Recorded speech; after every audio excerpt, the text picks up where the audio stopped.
এখন আল্লাহ রাসূল বলছেন, قال رسول الله صلى الله عليه وسلم الله الموت وانا القاسم। নবী মুহাম্মদ রাসূলুল্লাহ সাল্লাল্লাহু আলাইহি ওয়াসাল্লামের প্রশংসা আল্লাহ করেছেন, আবার আল্লাহর প্রশংসা নবী মুহাম্মদ রাসূলুল্লাহ করছেন। আল্লাহ রাসূল বলছেন,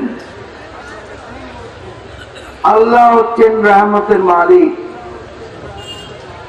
আমি নবী মুহাম্মদ রাসূলুল্লাহ সাল্লাল্লাহু আলাইহি ওয়াসাল্লাম হচ্ছি রহমত বন্টনকারী।